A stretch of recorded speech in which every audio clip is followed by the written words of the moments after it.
MidPoint continues. We welcome back retired U.S. Army Major General and Senior Advisor to the National Security Network think tank, Paul Eaton. Major General, let's go ahead and spin overseas to ISIS now. There is discussion about a dirty bomb in Europe and the possibility of this. ISIS did likely pick up about 40 kilograms of uranium from Mosul University. But we have some people who say, well, they may have the material for it, but it's really nothing to worry about. Would you agree with that assessment? Well, if you talked about a dirty bomb going off in Washington, D.C., you're darn right we'd be worried about it. And I believe that we would be very, very aggressive at getting to the root of the information we're talking about. How are we then preparing for this? Because this is one of those things we don't really talk much about, but the possibility is out there. In your opinion, are we secure enough as a nation?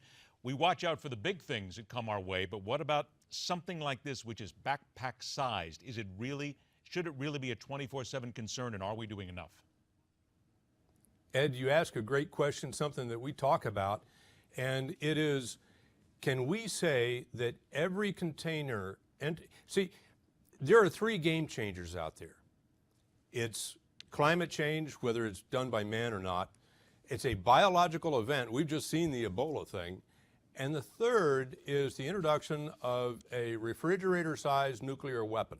Now, if we're talking a suitcase-sized dirty bomb that is going to contaminate a terrain, an area in a urban area, are we able to say as a nation that everything that comes into the United States has gone through radiological checks? And I don't think we can say that. And I'll tell you, here's what happened to me one time. I went to the NSA, to the National Security Agency, and they had just gone through a drill where someone approaching the gate had just gone through a medical procedure, and he tripped alarms going into the NSA because he was still a radiologically active guy. So we know how to do this. But I don't think, if we asked Homeland Security, Jay Johnson, if we asked the director, are we checking everything coming into the States? I'm not sure that we funded that bill. It's probably fairly expensive, but I'm not sure that we are in a position to say that it did not come into the ports and airports of the United States. Would you then guess that certainly terrorists always carry out practice runs just about every place they go, and they're getting a little bit more sophisticated at it right now in just about every aspect? Would you then say, I would guess you couldn't say with any great certainty then that there may not have already been a couple of practice runs here in America, somewhere, sometime along the border, to see if something like this could sneak through?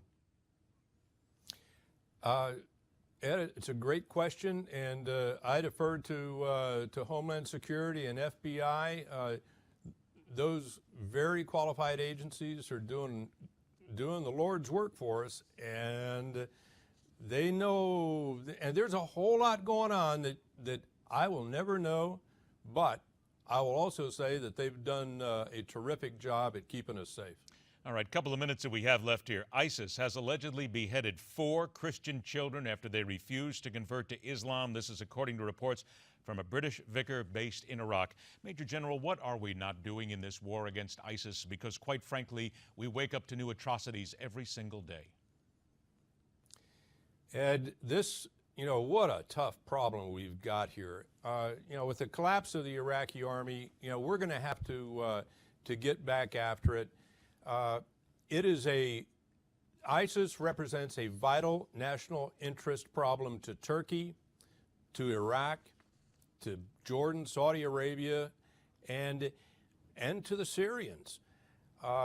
We have got to stabilize it, and that's what we're doing right now with close air support, intelligence, surveillance, reconnaissance.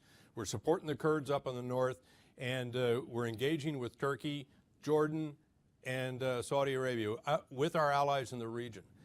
And that's the containment. We've got to contain these people, and with troops, not necessarily our own, but ultimately we've got to reduce the ISIS perimeter and kill them. We also have to get after our own narrative, our own counter-ISIS recruiting operations, so that they quit bringing these jihadis into their midst and growing the threat inside the area that they control. There's all sorts of homegrown terrorism, and I'm very interested to hear you use the word kill them, because quite frankly, a lot of people are afraid to use those words. They use words like take out or exterminate, but perhaps it's part of the dialogue that we need to continue to have to keep us safe. We're all out of time, unfortunately. Major General Paul Eaton, I want to thank you very much for joining us. Please, to you and your family, have a great holiday season. God bless you, Ed. Thank you and yours. Take care. Thank you. Break, and we're back with the most powerful sports league in America trying to rein in their band of lawbreakers. Sports professor Rick Horrow is in the house for that. And the chief of Detroit Police joins us later as we discuss how gun-shy cops all across America are becoming and how that might affect your safety. It's coming up right here on MidPoint.